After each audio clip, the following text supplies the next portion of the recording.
so close that I never feel cold.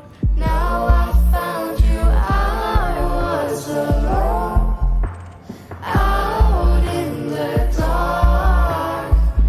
Then I saw hollow squares all around. Oh, now the calms call my name every night. Now I find you in the depths, gazing brightly at the neutron star.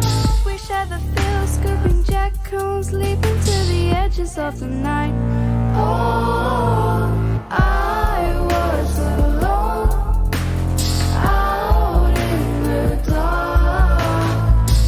And I saw hollow squares all around. Oh, I was alone, out in the dark. Heaven was all around. Oh, let's try together. Let's try together. Let's try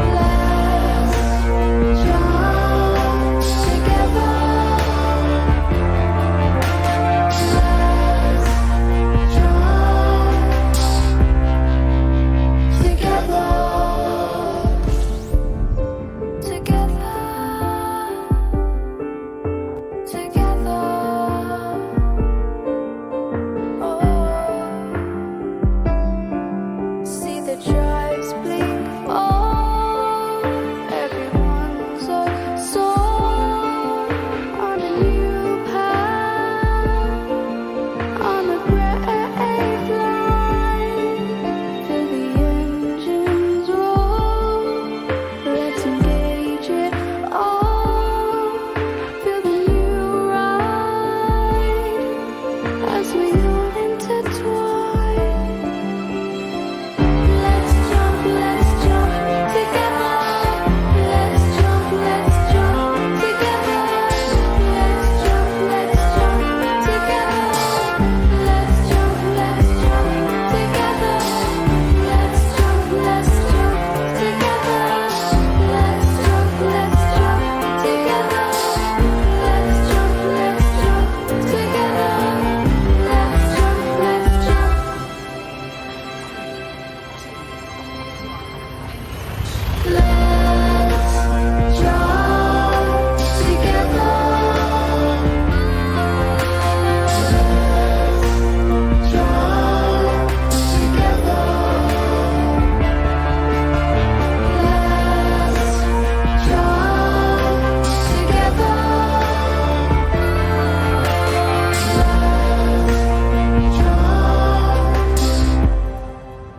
together.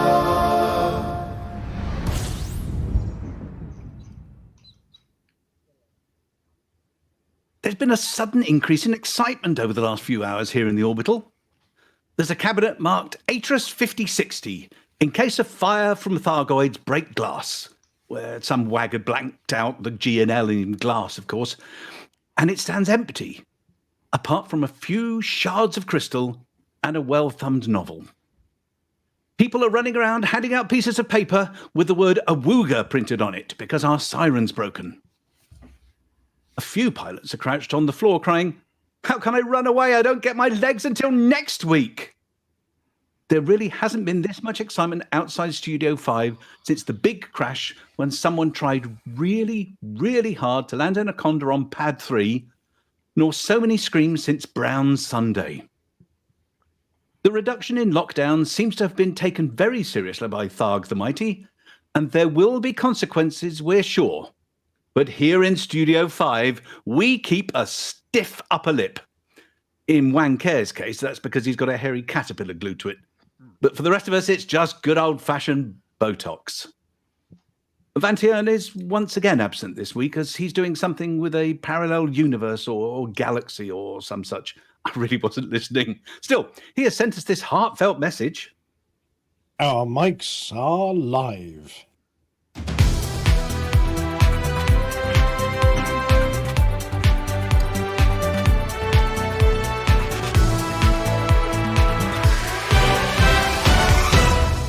Good evening, everyone.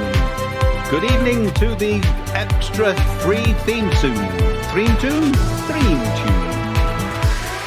Seamless. Absolutely seamless. Continuing to be a good evening, everyone. Or, if you're listening to the podcast, how are you enjoying life under our new insect overlords? With me in the studio this evening, hiding under their desks, we have... I'm Wilma Fingerdy, and I've never said a bad word about those lovely Thargoids. I'm Mia Harkness, and I'd like to apologise to the Thargoids if I've ever accidentally blown one or two up, which I haven't, so it's fine. But anyway. I'm Swanker, and I wish I'd gone exploring with Commander Chicks.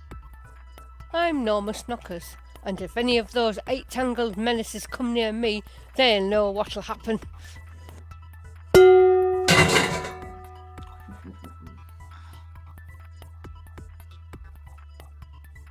Give me a bong, please. Bong! No, not a theme, a bong. A bong? Put that in your pipe and smoke it.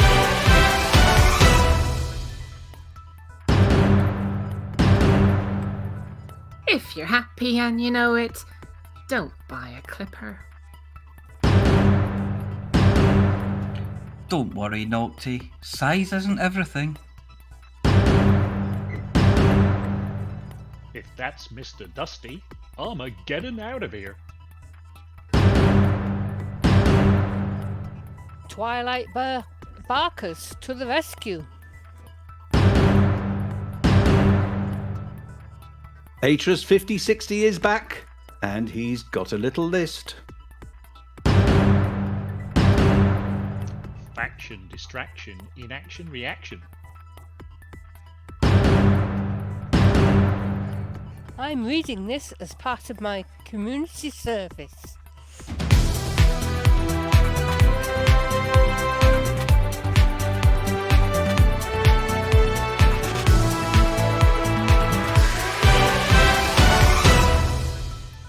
Commander Happy Moon Monkey knows what it is to be happy. Very happy. And sad. Also sad. So very, very sad. Recently, this commander has shown what it's like to come into money. Stop that sniggering. You know what I mean. And to lose money hand over fist. Yes, I said fist. What are you, 5? Look, Happy Moon Monkey doesn't know we're talking about him because he's currently over 8,000 light years from Sol and getting further away every minute. So we're telling this tale so that you'll know to treat him gently when he returns. Last week, Happy Moon Monkey was just pleasantly happy. Not ecstatic, just your normal, everyday kind of happy. Then the roller coaster started. Coming to Hutton to bring some scrap and doggy treats for Alvin, Happy Moon Monkey was distracted. He says it was by a squirrel, but we find that it's as unlikely as the tales of a collar that allows a dog to speak. After all, Snows knows perfectly well what Alvin requires, without a word of English issuing from our leader's snout. FYI, it's food.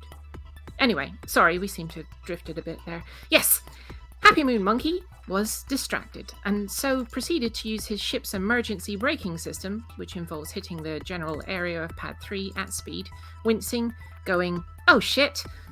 watching the ship bounce back a little, and then staring intently at the shield generator going, "Please, please, please, please, please," as it heads towards 0. We could have run our main reactor with the embarrassed heat that came from Happy Moon Monkey's face that day, and he took off as soon as he could with a muffled, "Sorry, I'll pay for the damages, gotta go by." He was gone. So, you remember tales of disgraced sons of the gentry leaving and joining the French Foreign Legion, where no one knew your name? No, neither do we. But Happy Moon Monkey did the equivalent by throwing himself into a CG with more skill than he threw himself at Hutton, and ended up earning 5 billion credits. There are maxims about fools, money, and the brief time that they occupy the same vicinity, and this was proven once again as the ship salesmen of the galaxy rubbed their hands in anticipatory glee and promised our lad that this ship would jump further than a fleet carrier, and that this ship would bring down Tharg the Mighty himself, and of course, all of them have more cup holders than could be required at a galactic tea drinkers convention.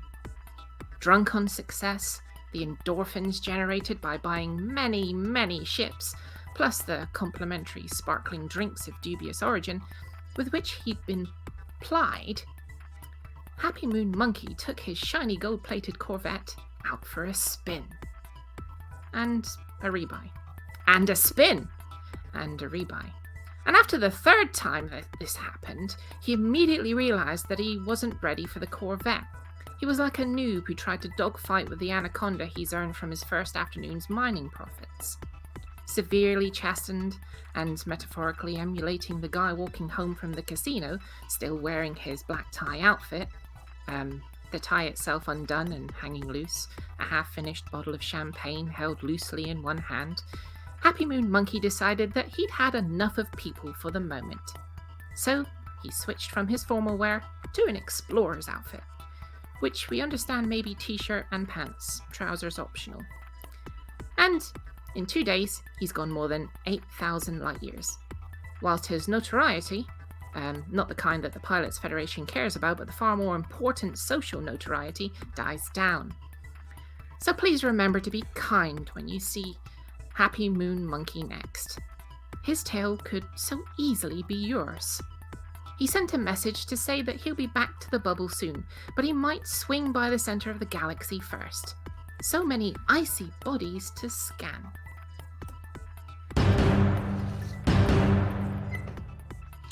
Major General Noctivagus has been publishing photographs of what appear to be bonsai drinking vessels, but keeping their purpose close to his beribboned chest for the moment. Maybe the Major is preparing to fill his gut, his Farragut, which we've mentioned here once or twice, is, as you'll recall, not exactly enormous. If you took a video of someone standing on a planet looking up at as Nocti's Farragut flew by, majestically overhead, to be frank, you need the reactions of a fruit fly, 5 milliseconds in case you're interested in expanding your knowledge, to be able to stop the tape in time to see the ship actually appear in shot. Never one to let life's vicissitudes get him down, which explains the mirrors that still exist in the Major's quarters, maybe Nocti has decided that he's going to find a crew that'll fit. Of course, he's thinking ahead. Maybe that the Hanky cloning program can be adapted to make teeny tiny pilots. Maybe he can train termites to wear the correct uniform. But one thing he does know, whatever the origin of his miniature spacefarers, they will need mugs. We think that his crew will probably be swept from the most wretched hive of scum and villainy in the galaxy though, as we can see that some of his mugs are obviously designed to be chained to the furniture to prevent theft. Well, we'll be keeping our eyes on Nocti, and we'll keep you up to date for any news from that quarter, or 16th in this case.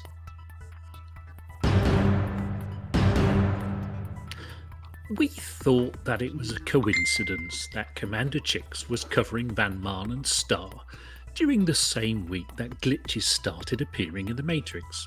Yes, our reality was tested this week, and even though I took the blue pill, things looked decidedly odd, as if my brain had a little less blood to work with than usual. We came very close, dear listeners and watchers, to the end of days, a catastrophe that makes the loss of the Tower of London Ravens a thing of naught. If the dinosaurs had known what that increasingly bright light was in the sky in their last moments on Earth, they would not have known fear as great as that which swept around the orbital today. Mr. Dusty, that artificially intelligent appliance, that Thane Bane, the sucker more feared than a dredger's claws quotors, had infiltrated the home of everyone's favourite pilot, Flossy herself. I'm Mr. Dusty. Give me your trash. Thank you. In Flossy's connected home, the Mr. Dusty virus could and did wreak havoc.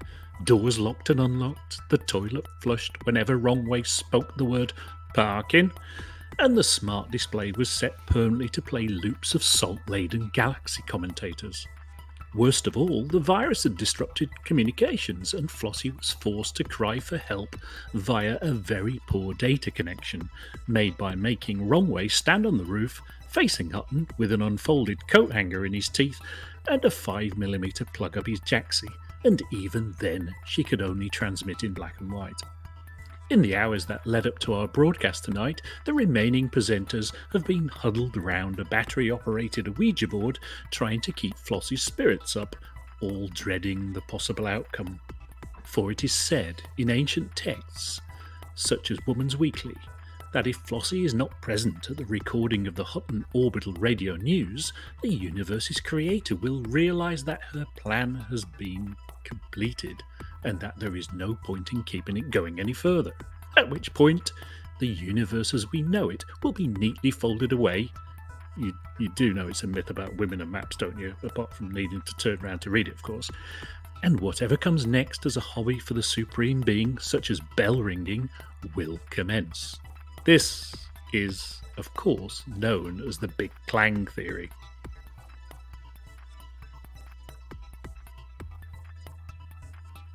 Bong. Give us another Bong. bong, please. Bong.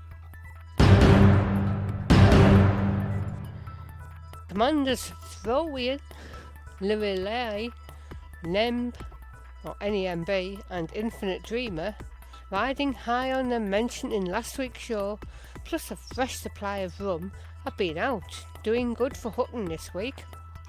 330 million worth of wing mining expansion mission for Hutton in Epsilon Indy, to be exact. On Sunday, the ragtag crew took on missions that Infinite Dreamer had stacked up during the previous week. Missions that required commodities that could be bought instead of actually mined, and paid up to 50 million.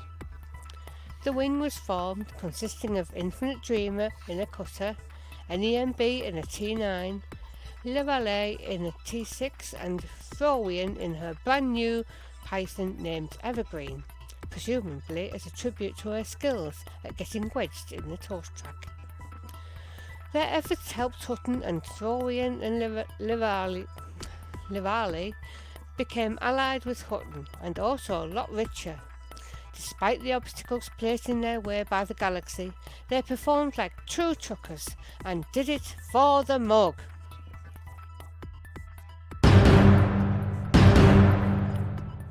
Good evening, truckers. HS5060 here, and I'm afraid I have terrible news to deliver once again.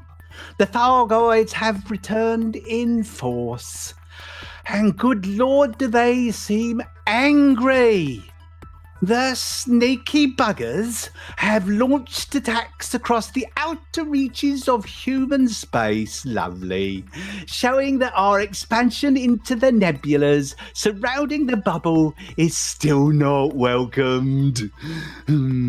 Incursions are present in the it's a list. In the following systems. HIP 18390, Celiano, Atlas, HR 1183, Delphi, Pleiades Sector HRW D174. Ooh, they don't write numbers like that anymore. Muscadark Region PJP B6-1. That's -1. Coalsack Sector VU-O B6-6. HIP, we've had one of these. HIP 62154. HIP hooray! 18390. And the unforgettable, what's the name? Coalsack Sector KN-S B4-9. Ooh, I took a holiday to Coalsack Sector KN-S B4-9 once before humanity had settled it. I thought it was a great system with lots of interesting rocks on a few planets. The wife thought it was absolute rubbish, but I digress. Massive Thargoid presence has been detected in all these systems, and Hack's wing is needed once more to help repel the bugs. If shooting Thargoids isn't your preferred method of helping, there are plenty of damaged stations in those systems that need evacuating. Ooh, that reminds me, I must go. After the incursions have ended, repairs will also be needed at the damaged stations, so there's plenty to do, truckers. There are several interesting aspects of this latest attack. For the first time, a system in the California Nebula has been attacked, which previously had been left alone by the Thargoids. Oh, going to California must be a holiday, I don't know. In addition to that, the mysterious figure Salvation, who you may recall from the Galnet article surrounding the discovery of the Hesperus, has released a message. Canon boffins, because they're so clever, were quick to decode it after sobering up from their binging of gin and biscuits during the period of peace. Gin. It read, "React, react, react. That's all ages ever do. We need a solution." Now, several theories are emerging around who Salvation could possibly be, but it is clear that this person, or persons, being correct, is clearly well informed and has access to top secret information. Stay alert, truckers, because we still don't have any clear-cut information on who Salvation is or whether they really mean to help us. Good luck out there before the mug. Incoming encrypted transmission. Decrypting. Decryption complete. Stand by for a message from Hexcom Actual. Commander Took? Hello? You there? Yes, Corporal, I'm here. I'm out in Lumen 16. Lael has me out here hunting down pirates. Apparently they've been using this galaxy-forsaken system as a base to attack Hutton commerce. I'm so glad we got rid of this system. Sir, sorry, but there's an Aegis alert. New attacks by Tharg, and it looks pretty big. How big, Riley? 10 systems so far, sir. They've hit the Pleiades, the Coalsack Nebula. Heck, even the California Nebula has an attack. Tharg isn't playing around, is he? Okay, Riley, get the alert system ready and set it to relay from this channel. Oh, I've already done that, sir. It's all fired up and ready to go. Wait, you've already turned it on? It's already transmitting. Yes, sir. Took care of that just before I called you. Riley, you know that automatically relays to Studio 5, right? And that the radio team immediately rebroadcasts it in full without editing. Well, yes, sir. Of course they do, sir. Oh.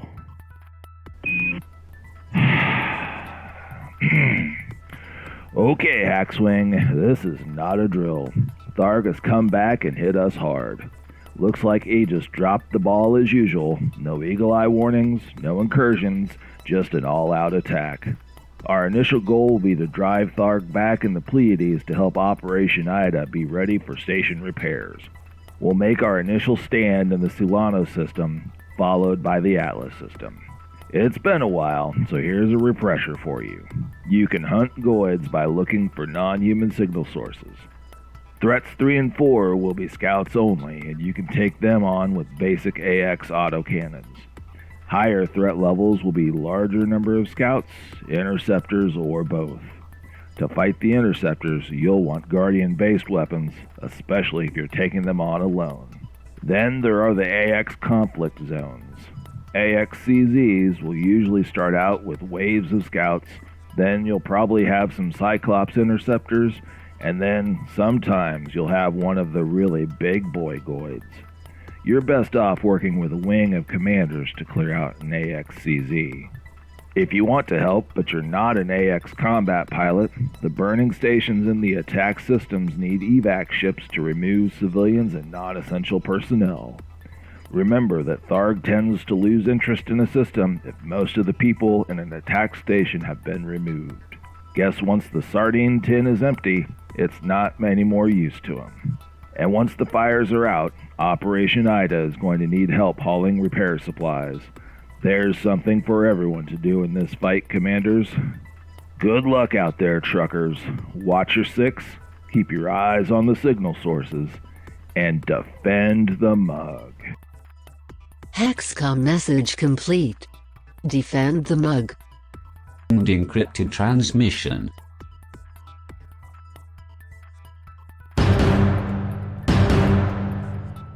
No Odyssey distractions this week. You all seem to have been distracted by the other distractions, which I'll get to in a moment. 4 systems are below 40% this week. The perennial underachiever Barnard Star is enjoying a cigarette as its post-election euphoria subsides, but an election that Hutton won convincingly against 10th Fleet taking control of Cutner's Pride, a surface starport, so well done to the numerous truckers that took part. Last week, Epsilon Eridani was suffering from an outbreak of space lurgy, and still is. Come on guys, sort it out, book a landing pad appointment and ship in some meds. Last week's laggards, Wolf 1481 and PSPF-LF2 have recovered somewhat, but pirates have managed to get a foothold in the system that almost rhymes with mishaps. So get in there and show Commander Jack Sparrow who runs things around here. Briefly, they showed up during the week in LHS 340 and were shown the door. The revolving door. Don't let it hit you in the Uranus on the way out. The regular infrastructure failure in WISE 0855-0714 was resolved and given the dodgy replacement components installed, will fail again in approximately 47 days, 16 hours and 25 minutes, give or take according to Dodgy Ron in the maintenance office, which is 10 minutes after he goes off shifts, and as we know, call-outs are paid at double time. It's funny how their tea and coffee machine never breaks down. I'm not certain if you're all taking a leaf out of Flossy's book and have all suddenly shunned combat, but we lost the war in Hutton's recent expansion into Wolf 437 by 4 days to none. Sorry, to 1. At the top end of the Hutton Systems League, 7 systems are above 60%, with 3 above 70, and will no doubt expand somewhere soon. Oh, it's all so predictable. Meanwhile, Archduke Hankey, he of the fastest fleet carrier in the Western Orion Arm, reports that Colonia is down a little, but all is well on schedule and lickety-split, but asks that passengers ring the bell only once and well before their stop. We still need to leave Hotel Carson and Ari, where complaints have been received about commanders not emerging from their rooms for meals, as if they have temporarily lost the use of their legs. Priorities this week are, if you want to truck something, relieve the outbreak in Epsilon Eridani. If you want to shoot something, clear the pirates out of PSPF-LF2. And we still need to exit Carson and Ari, so help any of the factions there except Hutton. Time now to keep you up to date with events organised and led by the community. Eris Maidlung, champion of the hurry up and wait mythology, has decided to wait for walking about permits to be issued before making the trip back to the bubble, to allow his passengers to make some first footfall claims before they come back to top up on essential supplies, like spacesuits. So if you rushed back to the FTM Isfahan last week, eager to get back to the bubble, the unexpected news is that you've got another week to look around the Fleet Carriers gift shop for a last minute, or to be precise, last 10,080 minutes, gift for your loved ones. After all, what says I love you and I missed you more than a present with the witty message, I voted to send the Isfahan back into the black, and all that I got was this lousy t-shirt. Commander Mephisto has sent us a very tired carrier pigeon with an update of his expedition.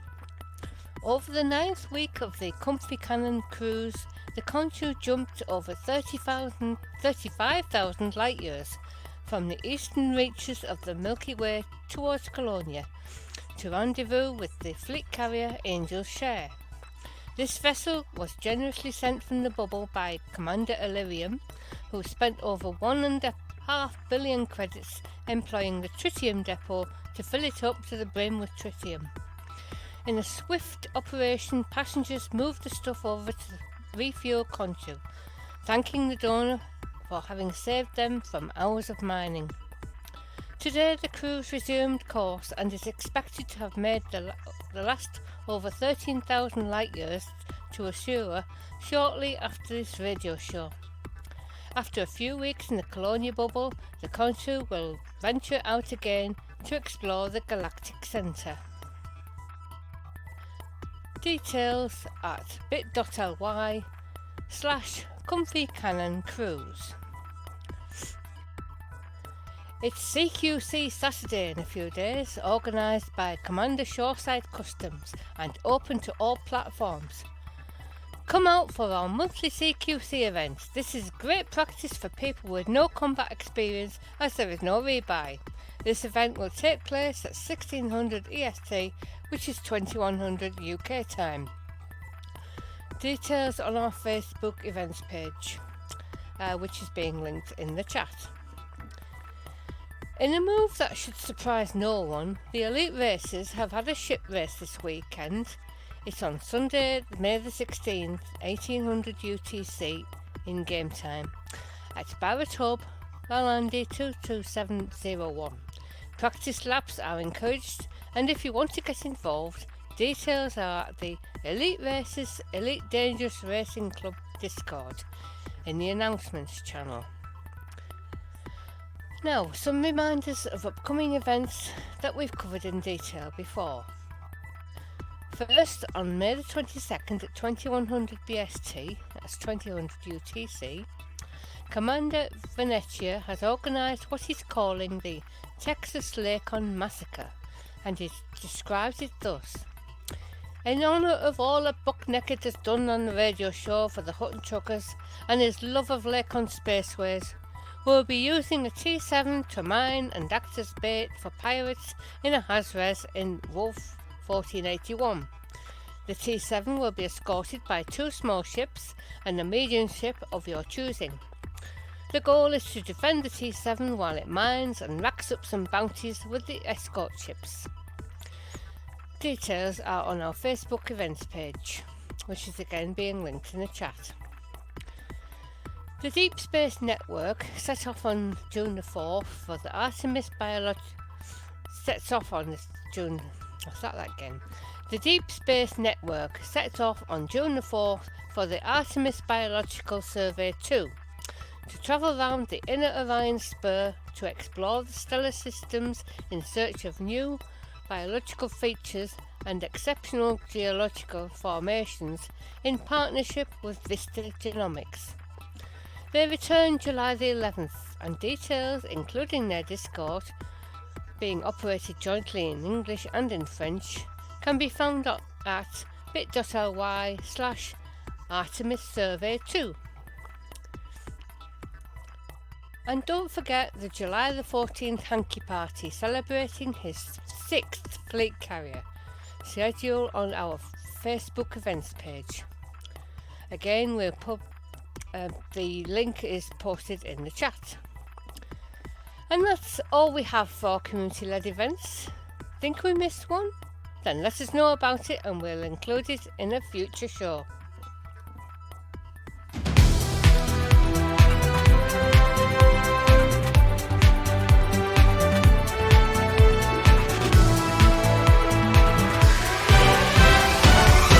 Seamless. Well, talk about seamless. Yes. Yes. It was a good Seamless. start.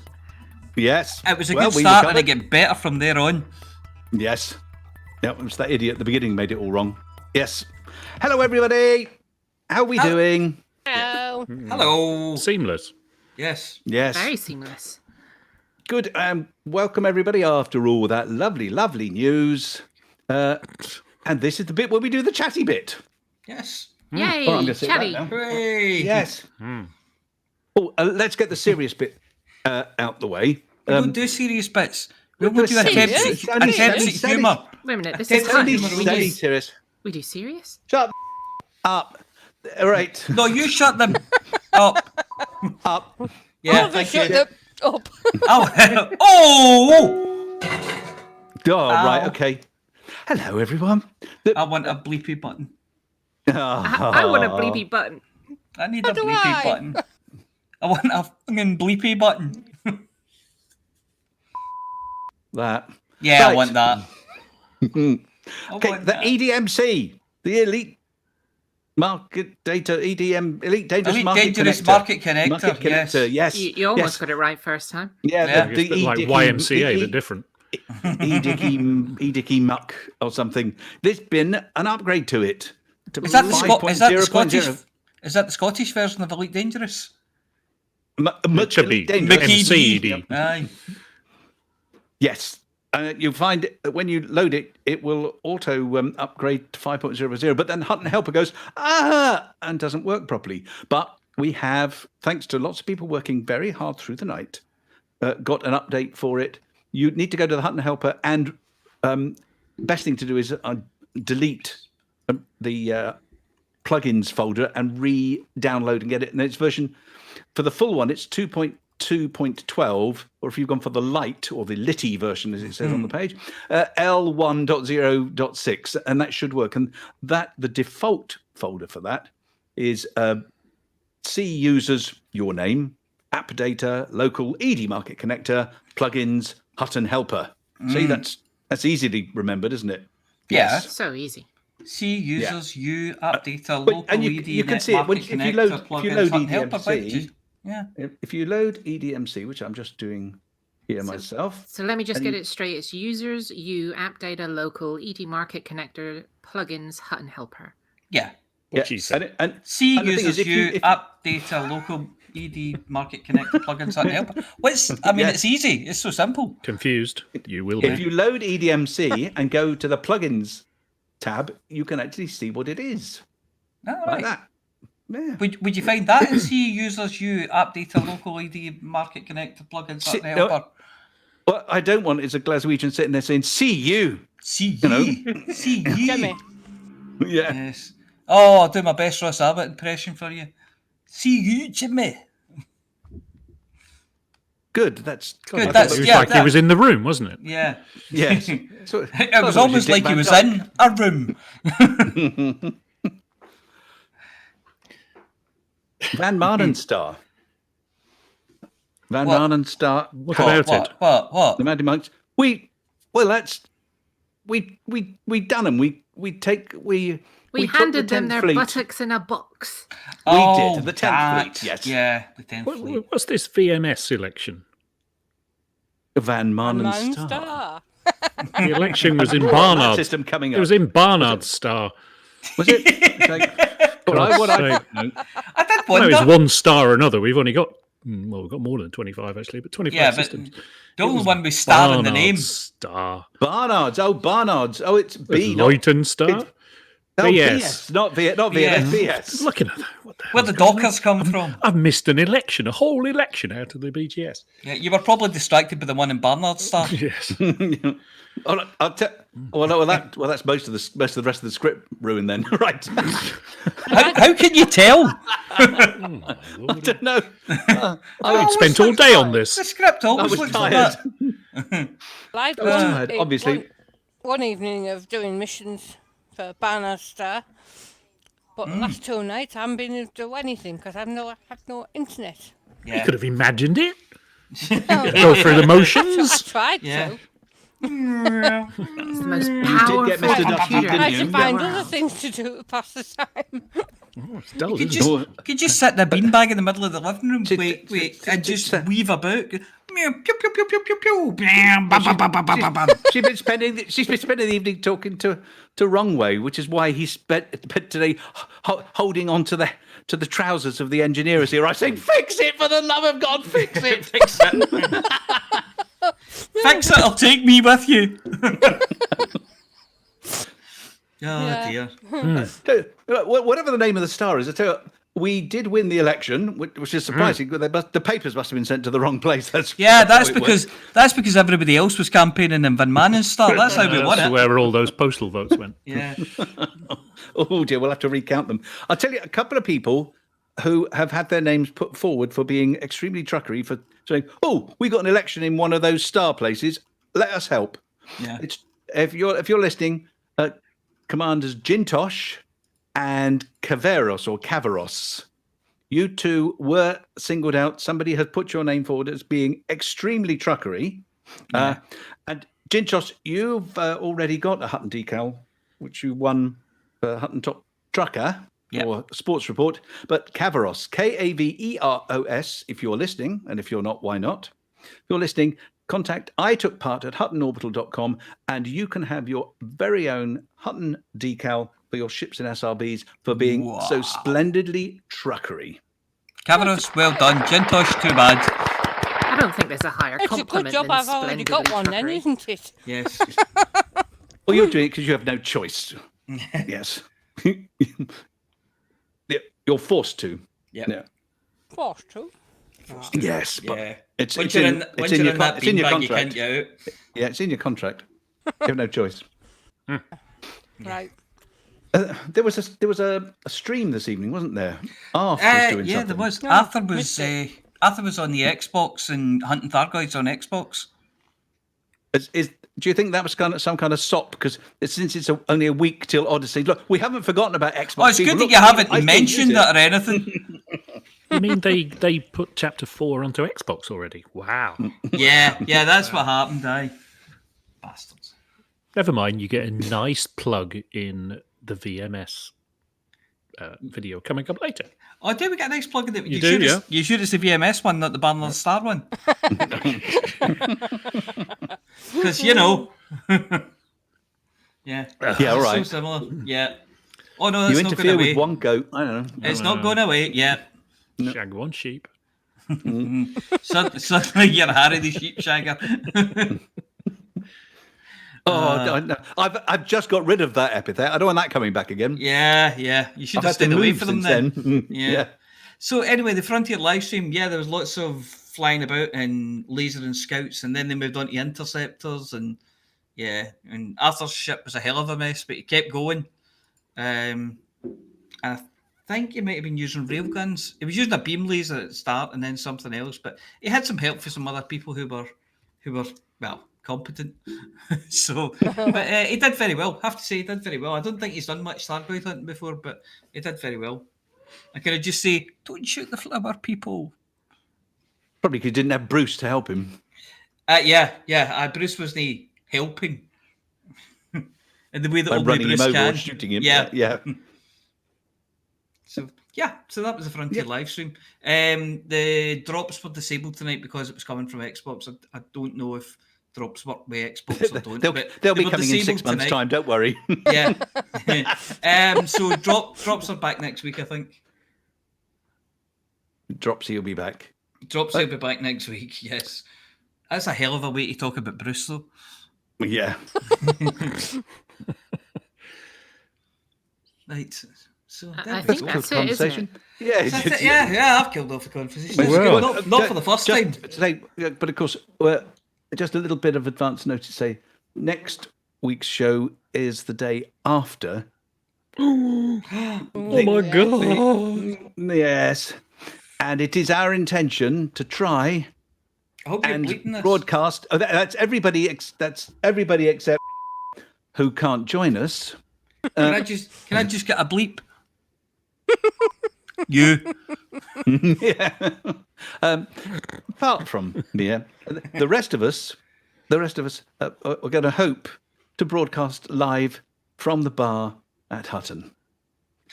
I'm there ready, so I will be opening the bottles the moment I can, and hopefully there will still be some left when everybody else arrives. I will be there via solar-powered Ouija board, which is made from an old upturned tea tray. Yeah, it'd be like was it that film Frequency, where they're talking to someone through time through an old radio? That's what it'd be like. Yeah. Oh, yes, I remember when planets looked like that. Yes, you must be in the past, yes. Perpetually fuzzy. Speaking of things in the past, we were feeling a little nostalgic this week. What with the Thargoids coming out to play and everything.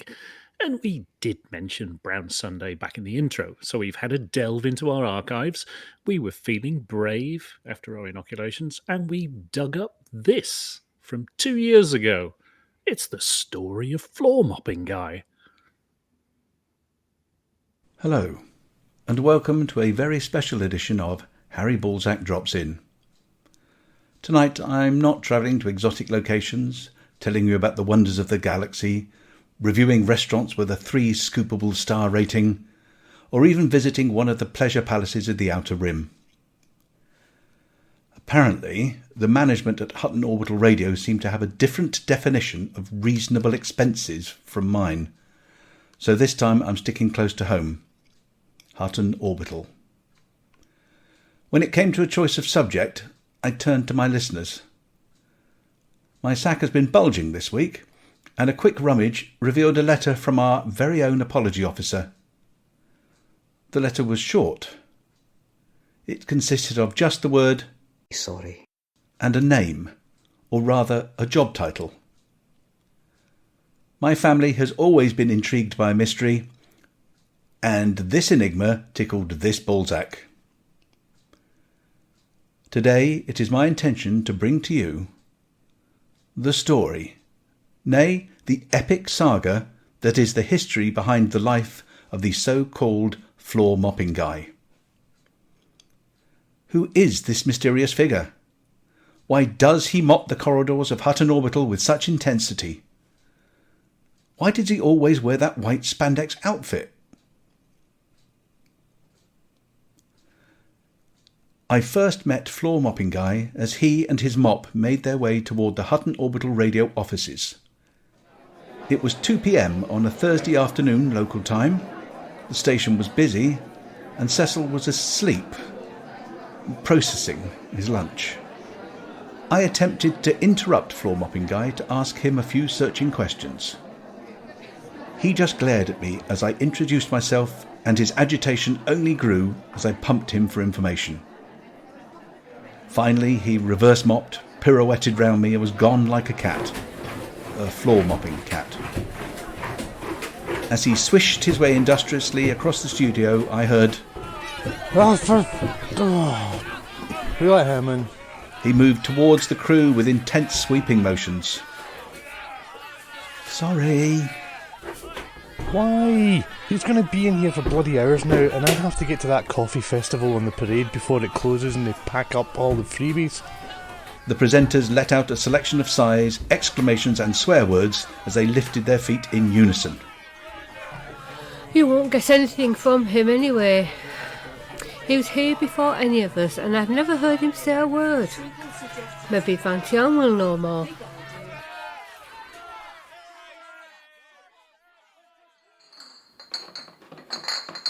I found Commander Vantian in his office, sorting his gin collection into alphabetical order.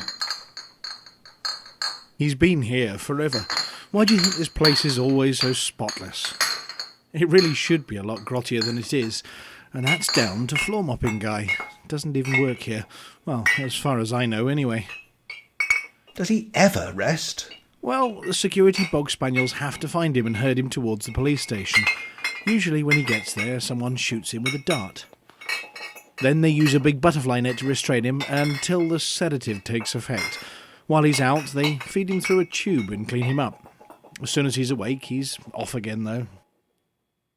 I decided to follow the man himself. I caught up with him at the hotbox offices on the lower rotunda. Commanders scattered before him like commuters at an unannounced ticket check, their eyes wide and their movements frantic. Those who ended up behind him fell to the floor screaming in anguish and clawing at their eyes. The rapid side-to-side shifting of his butt cheeks in skin-tight white spandex was just too traumatic for them. The traumatised were left where they fell. There was seemingly no help for them at that point. Doors were locked and blinds drawn.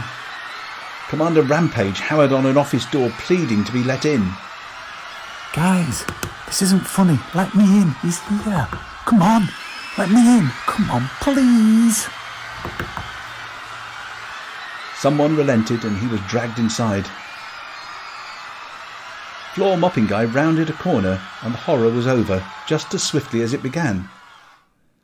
Commanders emerged cautiously to recover their comrades, and the recovery operation began. As we approached Hutton's infamous Cubicle 3, a change came over our friend. He slowed and mopped with reluctance. He didn't want to go there, and his swooshing spoke volumes. Right then, something astonishing happened. The mopping stopped, and he became just a guy. A guy standing in front of a small bronze plaque on the wall. From somewhere, I don't want to know where, he produced a cloth, spat on it, and wiped the plaque clean from the accumulated grime of station life. A single tear rolled down his chin and dropped to the floor with a soft splash. His head snapped down to the tiny tear puddle and his arms flicked into action again. The tear was gone and he was floor mopping guy once again. I've passed his plaque 100 times. Maybe 1,000. I don't have the best diet. But I've never stopped. But this time I stepped forward and read the inscription for the first time. In memory of the victims of 9th March 3299. The day when the Cubicle 3 storage tanks ruptured.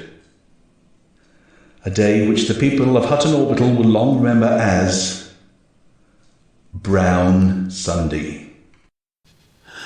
I gulped audibly. I had heard stories about Brown Sunday. As horrible as it was, I knew that this was significant. I got to a terminal and started going through old Galnet articles. The answers came fast, and soon a familiar face stared out at me from one of the articles.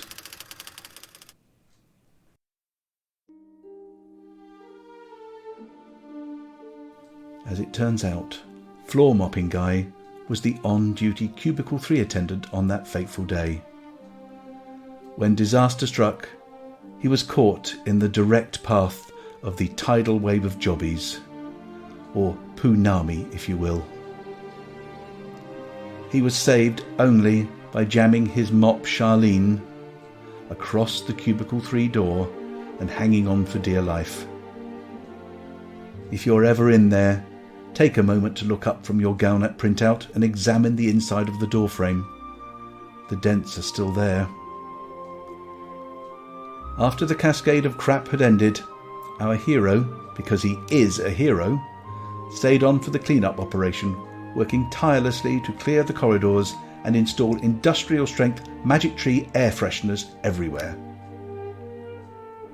Over time, his actions became more obsessive and manic. He ditched his standard-issue uniform for the white spandex so he could move with less friction and spot the dirt more quickly. In the old days, he still talked and would mutter about the place being filthy. He often spoke, murmuring, wondering how could he ever get Hutton clean after the incident. But as the years went by, he no longer had time for idle chit-chat. I never did get my interview.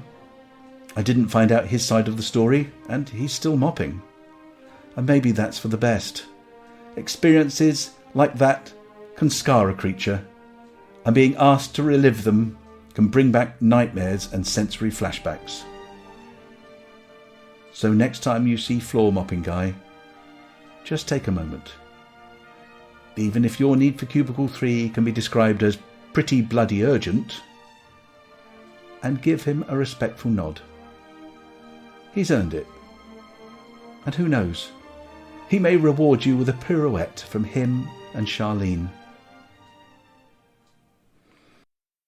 That's it for this special edition of Harry Balzac Drops In. The subject for our next edition has yet to be decided, but if my expenses claims aren't met, it'll be Harry Balzac Stays In.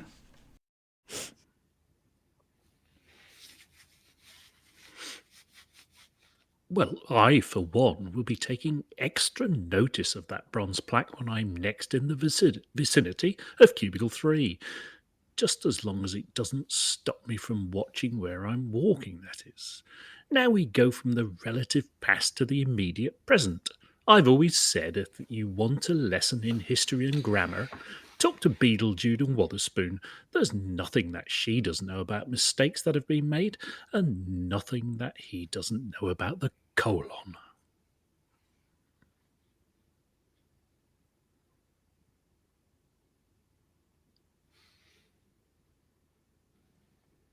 Galnet juice. Push the button.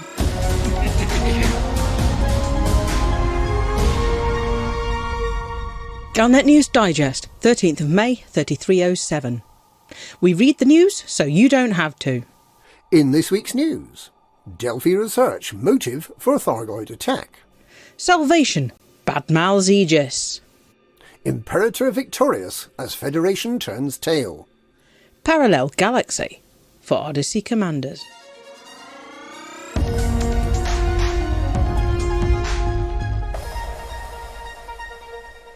The number of Thargoid-attacked systems has risen to 10 as Aegis speculates that its Guardian technology research programme may have motivated the onslaught.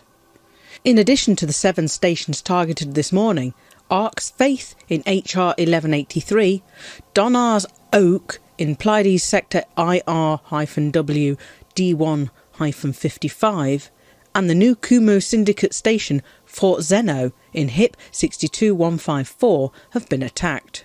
All 10 systems are reported to have a massive Thargoid presence, and Aegis has appealed for anti-Zeno combat pilots to help repel the onslaught. Archon Delane has expressed his outrage at the attacks, which affected 2 of his new Orbis starports, and promised to teach the aliens a lesson in a language they will understand. Professor Albert Tesreau believes that the recent initiative to collect Guardian technology for research into anti-Zeno weaponry and defences may have provoked the Thargoids to action.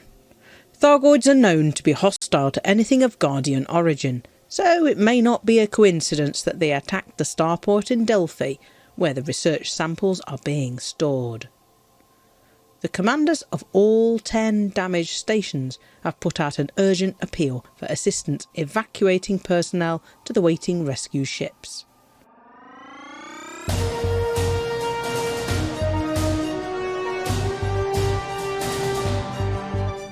The mysterious figure known as Salvation appears to criticise anti-Thargoid research and defence organisation Aegis in a tweet posted earlier today. The social media message took the form of a short video of a Thargoid interceptor with numbers superimposed. When decoded, the numbers translate to the message, "React, react, react." That's all that Aegis ever do. We need a solution. Salvation. Salvation is taking an active interest in the search for the scientific crew of the megaship Hesperus, who went missing 200 years ago while searching for some form of Thargoid technology. Salvation has previously declared that only science can save humanity, and there's speculation that they may be planning to invent some form of new technology to see off those infrequent but devastating blows from the Thargoids. It is true that the underfunded Aegis, now lacking any form of early warning system following the failure of the Eagle Eye network, seems able to do little other than react just a little too late to Thargoid attacks. In the fight against the Thargoids, humanity is perpetually on the back foot.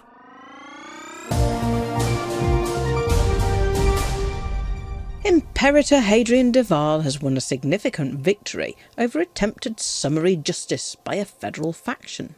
The League of Mandu, believing Hadrian to be the mastermind behind the NMLA bombings, attempted to wipe his Nova Imperium faction off the face of the Paresis system, only to be comprehensively repelled by the Imperator's superior forces.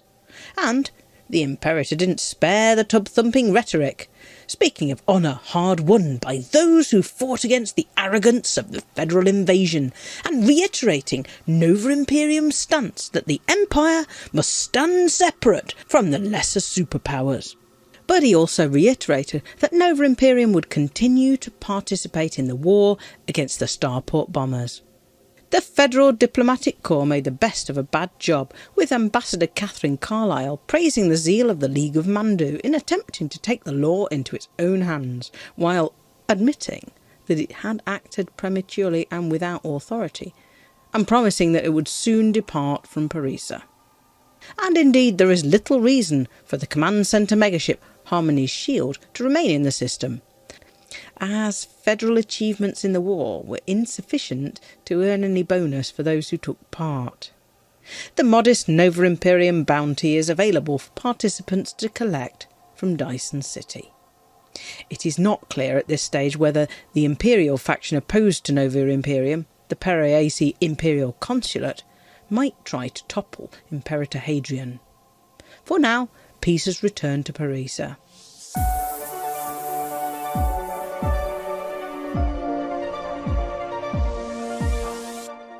Commanders who use the PC Flight Control System and who've paid for their Odyssey Walking About on Planets permit will find themselves in a parallel galaxy when the first permits are released on Wednesday the 19th. Colours will be more vibrant, atmospheres will be more shiny, menus will be more confusingly icon-based, planets will be more landable, and feet will be more walkabout-onable. But they won't get to see this wonderful new galaxy and also see PC commanders who haven't applied for a permit. At least until the latter part of the year. When users of the Xbox and PS flight control systems are granted access to Odyssey, everyone will be transferred to the shiny new galaxy, whether or not they've bought their Odyssey permit. And Odyssey PC commanders will once again be able to see commanders who don't have the permit. Of course, even then, only commanders with the Odyssey permit will be able to land on planets with atmospheres, and only commanders with the Odyssey permit will be able to disembark and walk around on foot. Between the start of Odyssey and the grand reunification towards the end of the year, PC Odyssey commanders have the option to forgo the beauty of the new galaxy and flip back to the old one, using a transdimensional warp function known as the Launcher. And that's this week's Galnet News. Galnet News. We read the news so you don't have to.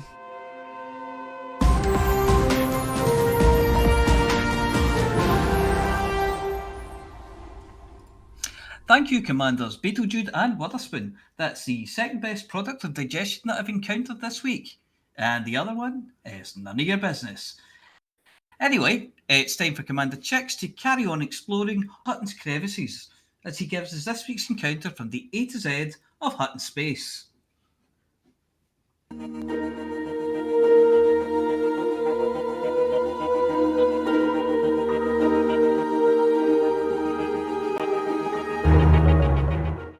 In this episode of the A to Z of Hutton Space, we look into the small but unique system of Van Maanen's star. When viewed from Sol, it lies in the constellation Pisces and sits just below the fourth brightest star, Delta Piscium, just above the ecliptic. Catalogued by Dutch-American astronomer Adrian van Maanen in 1917, it was named Van Maanen's star by yet another Dutch-American astronomer, Willem Jacob Leuten, of whom we heard last week. Lying about 14 light-years from Sol, it is the closest solitary white dwarf, the two closer white dwarfs, Sirius B and Procyon, each having companion stars.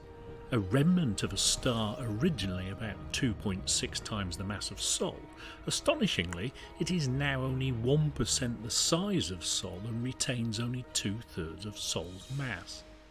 Orbited by one rocky and 9 icy worlds, all but the 9th body are landable, and a wide variety of surface materials can be gathered by surface prospecting, but expect to do it in the dark. In addition to the unique nature of its star, VMS, as we shall now refer to it, is currently the only system in Hutton Space that requires a permit. Oddly, whilst Hutton control the system, the permits are issued by the Sublime Order of Van Maanen Star, known in Hutton circles as the Mad Monks of Van Maanen. In 2480, the system was originally given to the Guardians of the Free Spirit religious sect by the Federation. They believed in maximum hardship and lived underground on several of the inner planets of the system. It is forbidden by federal law to enter the system without the permission of the Guardians or their successors, and it is assumed that over time this sect became the Sublime Order that we know today. The Mad Monks are also present in another Hutton-controlled system, Epsilon Eridani, where unexpectedly they recently staged an unsuccessful rebellion after a particularly heavy session on their famous tonic wine and after inhaling a bit too much herbal incense. The population of 7.2 million is supported by a service economy, which means in addition to men with dirty habits, it is full of bureaucrats, accountants and middle managers, and so really only has hydrogen fuel and bio-waste for sale.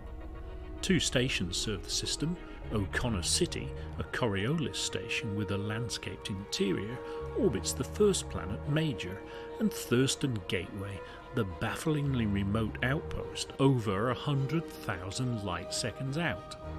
Commanders can also trade at 2 surface starports, Jury Terminal Major, the only named body, and Bias Survey on the 10th planet. One aspect of life in the 34th century that we pretty much have come to take for granted has been artificial intelligence, but it hasn't always been without its glitches.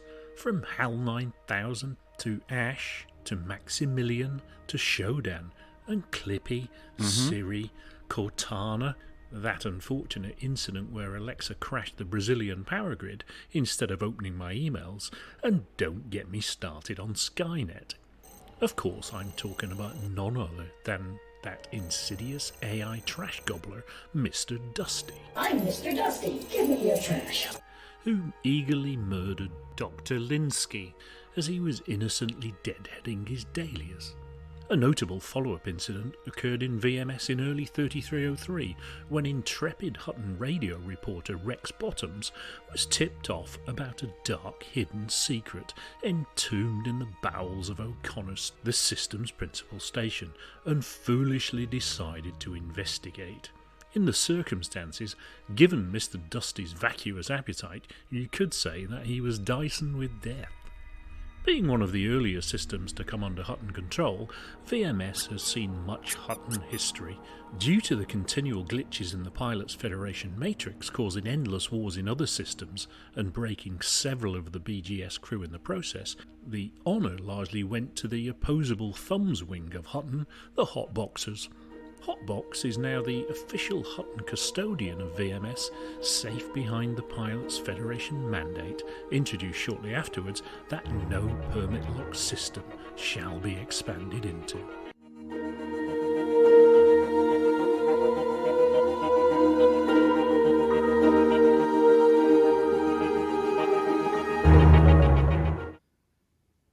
What I want to know is whether the monks were mad before chicks went and disturbed them. Anyway, time now, once again, for the in-depth probing of what people need to do.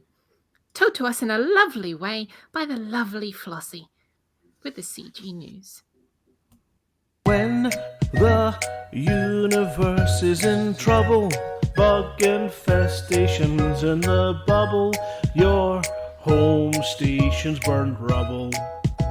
What on earth can we do now? Interstellar initiatives. Let Flossy tell you what it is. Then you can get involved with this. You should listen to what Flossy says. Interstellar initiatives. Flossy tells us what she thinks it is. Then you can get involved with this. Now you should listen to what Flossy says.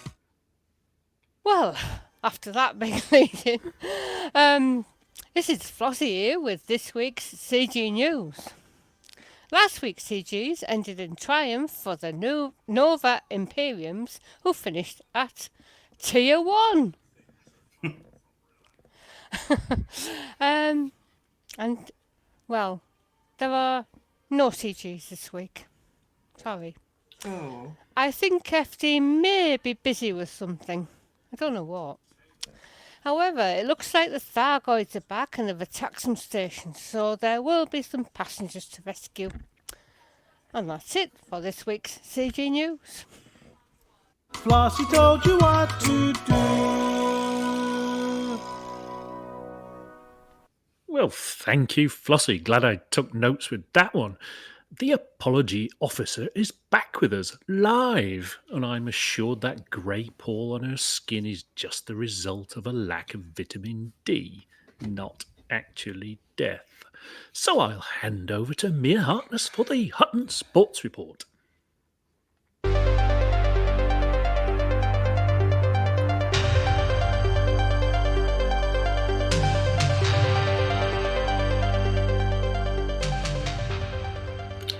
How dare you? That took me a week in the sun to get that colour. Anyway, welcome to the Hutton Sports Report. The Hutton Sports Report is sponsored by the Hutton Helper, the only third-party resource to come with a free book of Twitch drop discount vouchers, including 15% off a 90-minute drop. This week we had the following events: the free buttock tattoo if you watch for 5 minutes, special; the free bobblehead if you watch for 10 minutes, cup; the free monocle for your Hollow Me if you watch for 15 minutes, special award; the free packet of holographic Jaffa cakes if you watch for 20-minute, Tournament of Tournaments tournament; the free Gonk bobblehead if you watch for 25 minutes, open, second round; and the free fart in a bottle if you watch for 30 minutes, challenge. So, comfy chairs for the win, snacks count as double, and watching something else while you have the stream open will get you disqualified. The classified results are: Marcus Xavier, 54; Zebedian, 34; Thargoids, 50; Baron von Marlon, 36; Marco 2612, it's me!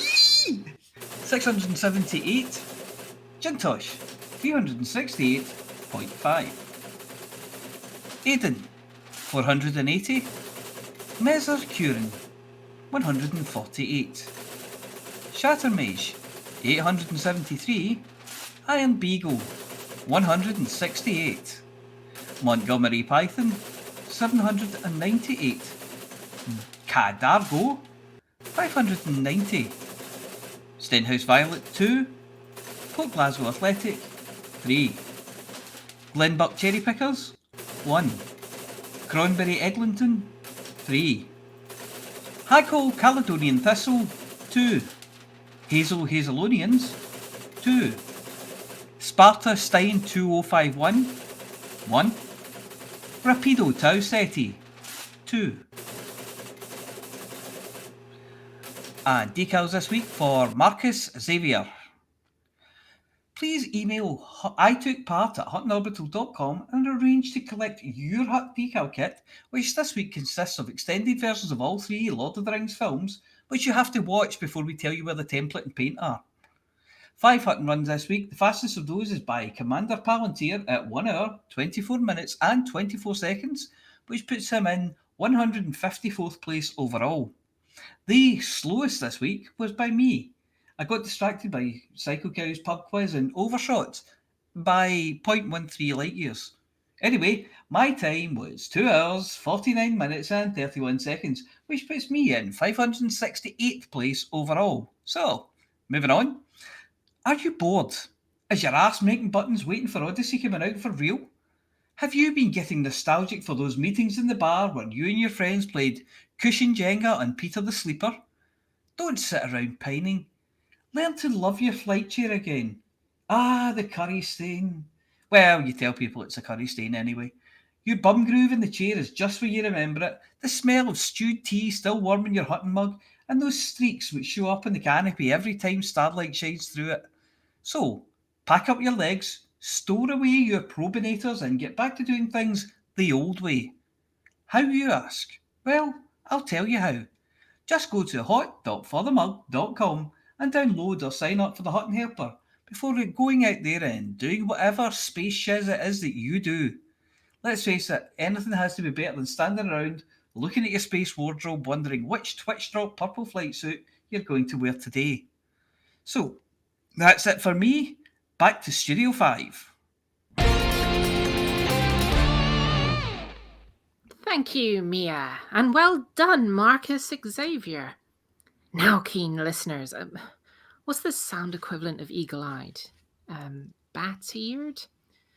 Anyway, you may have noticed that I'm reading my own introduction this week. Well, this is because our usual scriptwriter has legged it.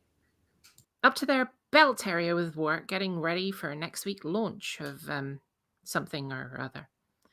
And so we've decided that we'll remind you of one of the very first Galnet food digests, now with added flashy graphics. This was put on our YouTube channel a few weeks ago, but in case you've seen it, hopefully it'll bear rewatching.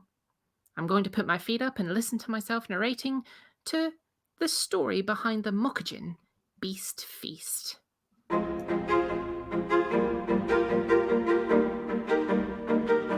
Push the button.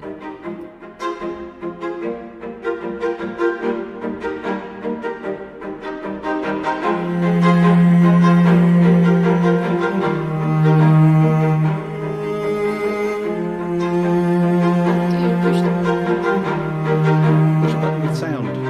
Yeah, I see, but I can't hear it. Tonight, we bring you the latest riveting information from Galnet, our new weekly feature, the Galnet Food Digest. We try everything, so you don't have to. I'm Amelia Hawke, and tonight we're going to be looking at another one of the galaxy's rarest and most dangerous cooking ingredients, the Mokajin Beast Feast. Looking at the crate... That's only you know.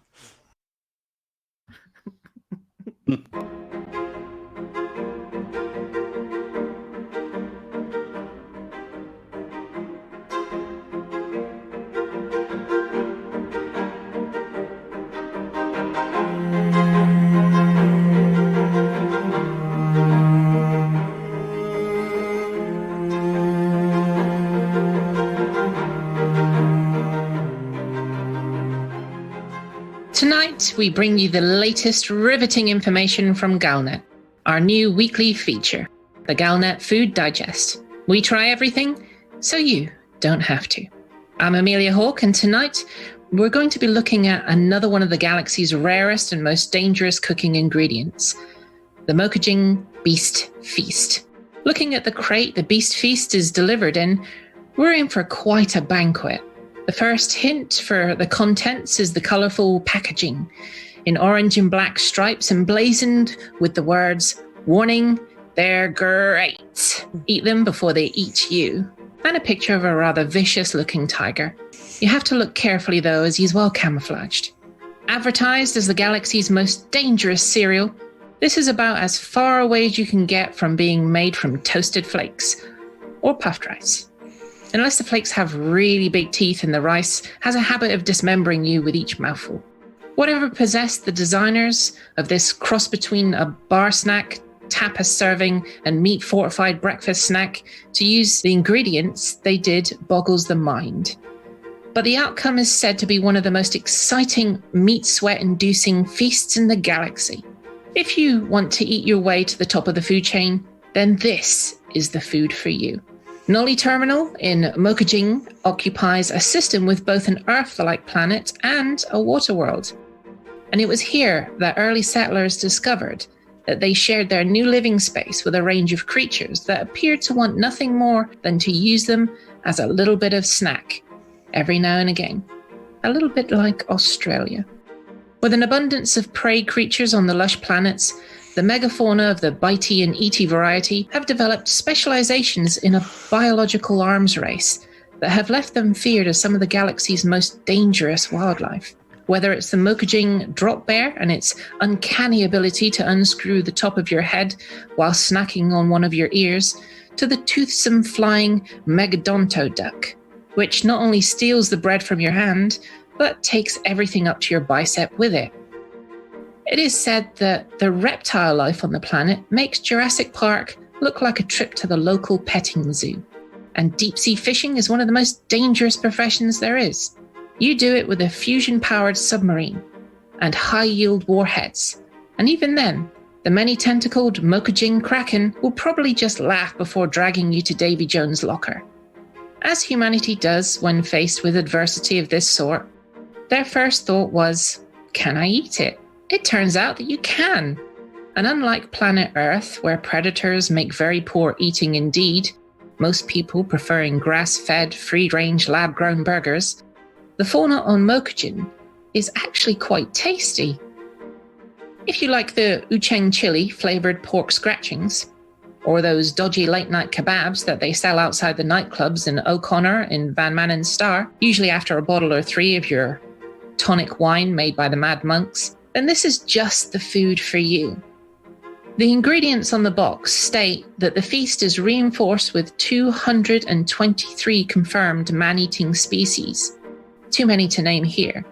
But we're reassured that the vicious divorce cougar, giant 60-foot toothed tapeworm, it eats your intestines but from the outside in instead of the inside out. And of course, that old favourite, the mock panda, are all included. As for the taste, it's meaty, very meaty. The umami flavours are strong, but it leaves anyone snacking on it with an enormous sense of galactic superiority. Hackswing are said to chew on some of the Mokajing beast jerky before engaging the Thargoids in combat.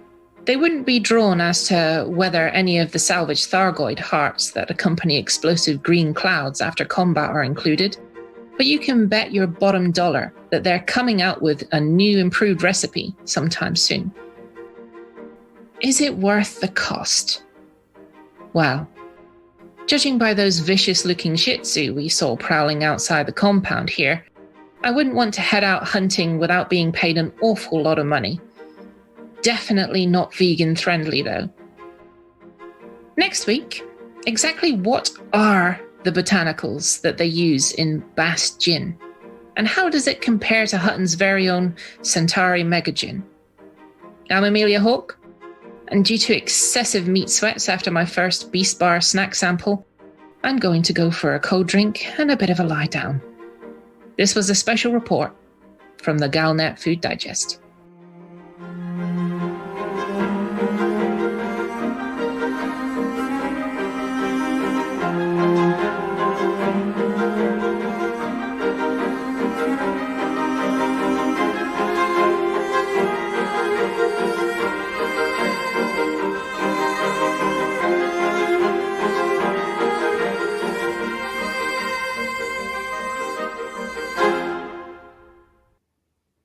Well, that was great eventually, wasn't it? That was over a year ago now. Yes, and we've done so many of them, and that was the second one ever. Yeah. And how far we've come. And we still can't get it right. We're just as good at recording Seamless. as we are live. Yes, we are perfectly seamless. I don't seem to have got any better. No. You don't seem any less. No. But it's fun to take those old ones and actually sort of make them a bit more lively, I think, because obviously we started doing graphics with them a while ago, but it's nice to actually have graphics which are timed. I was going to say I love the extra spangly graphics. Well, it's really state of the art. You can tell. It's not quite. Yes, it's better than my hand drawing. Not as good, say, as Beetlejuice hand drawing, but it's better than my hand drawing. So that's the best you're going to get. It's in colour. What more do you want? Yeah. Now in Technicolor. Yes, glorious Technicolor. And moving stuff. Yeah. It took a day and a half to get that cereal box working. Now in 8 colours. 256 colours next week. Yes. That kind of thing. Yes. Yeah. Yeah. Retro. Oh, that was fun. That was fun. Yes, but yes, Banter really is up to his eyeballs, up way past the waist area, all the way up to his eyeballs with stuff. So he didn't have chance to do it today. He was very disappointed about that. But with the announcement that a certain games company made recently about the way that a certain release is going to happen in a week's time, there was a lot of running around and screaming going on. Sort of the multiverses. Yes, I think just about anyone who produces anything that links in to Elite Dangerous is just going, you what? You're going to... Yep. You're doing what? But, and there's only a week to go, so yeah, you can't blame the poor lad, can you? Well, you can. I don't know. You could. Well, I've tried. Oh, right. All right, then. Yeah, your fault. Yeah. 24 hours in a day. Yeah. 24 beers in a case. Coincidence? Yeah.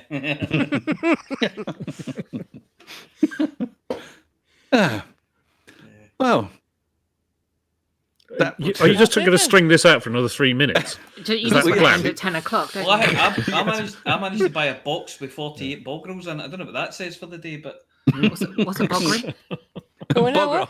A bog roll. Bog roll. Oh, sorry, it was your accent. Oh, shut up. I understood it. Yeah. Yeah, but I'm Scottish and I didn't understand it. You live more northern than we do, Flossy. It's not such a difference for you. You're closer, you see. That's fine. I was going to send you all a bog roll, but I won't bother now. I'm sure Flossy Get your picks own. up a few phrases when they come over the wall, sort of pillaging and stuff every Saturday. I'd rather Chick sent us a can of beer, but Come on a goalpost hunt again. No. Yes. No, that's enough. Listener, thank you for your patience. Your I think never-ending patience. Yes. We know you're drunk and probably slept through most of it, but thank you anyway. So were we, and so did we. Yeah. Probably most of the show's drowned out by the sound of explosions in the starports they're dragging people out of. Yeah, I'll need to get my act together. I wouldn't be top of the passenger transportation for long. I've only just redone my paint job. You have an act? I've just put down my orca and flown somewhere. I've flown to Hutton in my Python, so I'm not doing anything this week. I'm not going out and back again. Oh no! Just repainted the Python. I think I might try rescues in my beluga. See how that goes. That would be funny. And next week I'm going to try and get into the bar early and then try all the different shots so that I can have the most dramatic shot when we go live in the show next week. So everybody work out that the shot that you see of me at the beginning of the show is the best I could possibly manage. So just have pity on me, because the rest of them were all a lot more shit. Big piece of the sleeper. It's all in the edit. Yeah. Yes, quite. All right. Well, I think we've exhausted that, and we've brought it all the way to the so we haven't got the ignominy of under an hour and a half. I don't have to then explain it to Mr. Banter tomorrow while we had a short show, sir. Guess we're efficient. That's why. We had a short show because nobody waffled much. Oh, now I've got to edit that bit out. Right. No, leave it in. Leave it in. We've and Litho Breaker's just saying we don't want to see your entrance in glorious HD. Yes, thank you very much. 8 colours. 11. Right. 11. We're just finishing, okay. Then I think we will round up and say we'll see everybody next week, or rather you'll see us because we don't see you at all. You will see us next week, same time, same space channel and all that stuff. Same ending phrase, which is, Amelia? For the man! For the man! Bog. Same trucker time, same trucker place.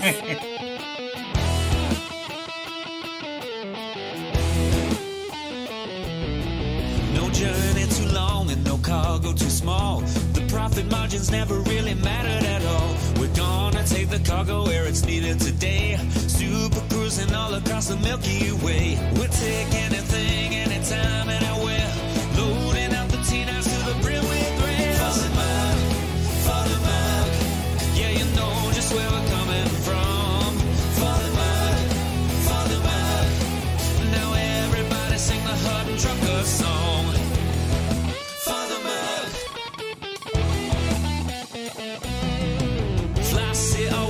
crash into the sun. Swivel likes the pilot on the Xbox One. Alvin at the front, you know he leads us well. Trucking across the galaxy, now everybody yell. Father Mac, Father Mac. Yeah, you know just where we're coming from. Father Mac, Father Mac. Now everybody sing the Hutton Trucker song. Father Mac, Father Mac.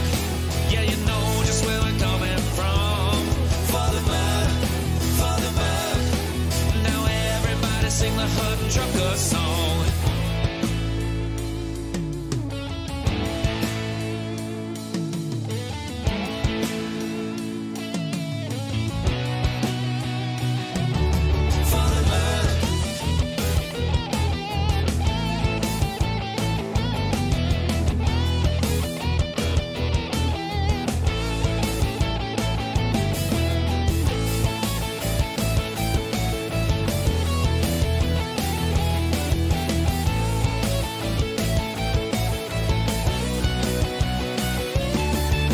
Give me a launch pad that I can land on, and I'll give you my cargo and sing you my song. Don't part 22 light years to go. Cruising to Hutton, whoa, whoa, whoa. No journey too long and no cargo too small. The profit margins never really mattered at all. We're gonna take the cargo where it's needed today. Super cruising all across the Milky Way. We'll take anything, anytime, anywhere. So shout it out loud like you don't even care. Father Mac, Father Mac. Yeah, you know just where we're coming from. Father Mac, Father Mac. Now everybody sing the Hutton Trucker song. Father Mac, Father Mac. Yeah, you know just where we're coming from. Father Mac, Father Mac. Now everybody sing the Hutton Trucker song.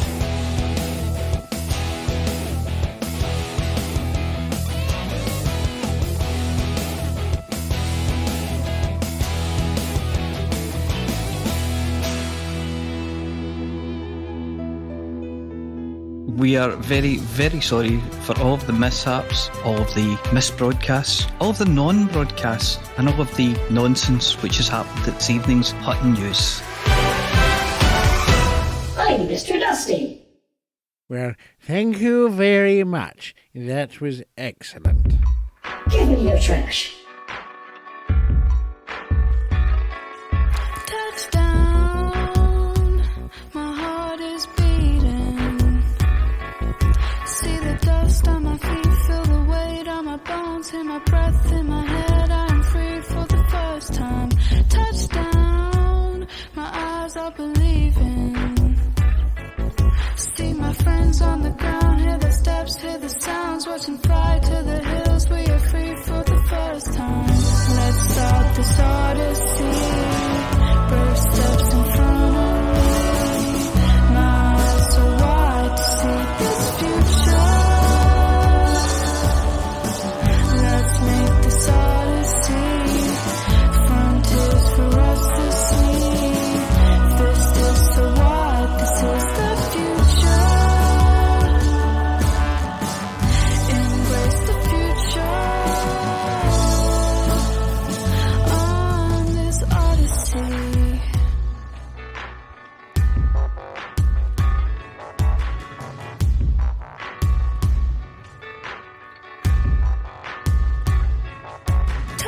Touchdown, this place is bubbling.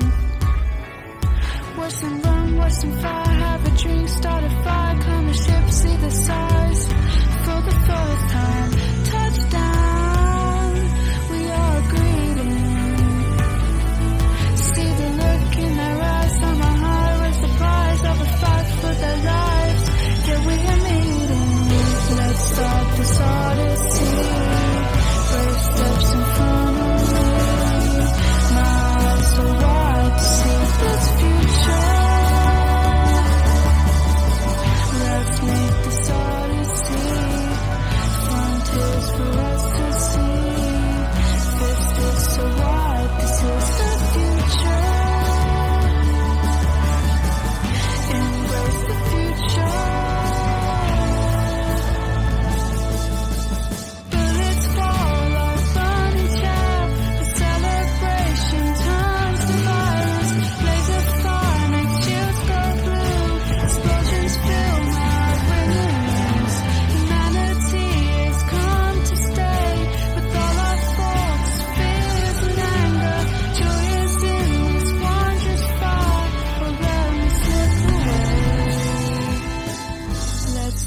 this odyssey.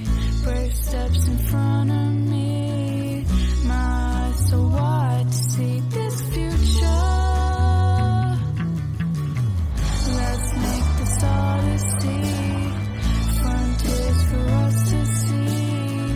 This is so wide, this is the future. Embrace the future.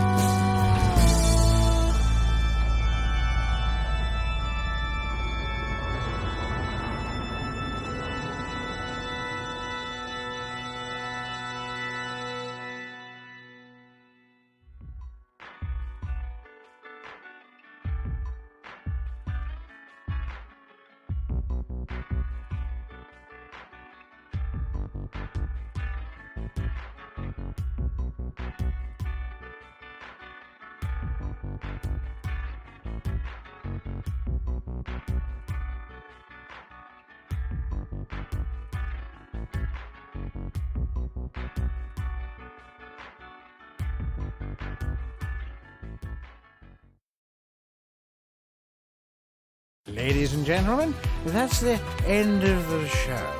Everybody's buggered off now, so why don't you bugger off too?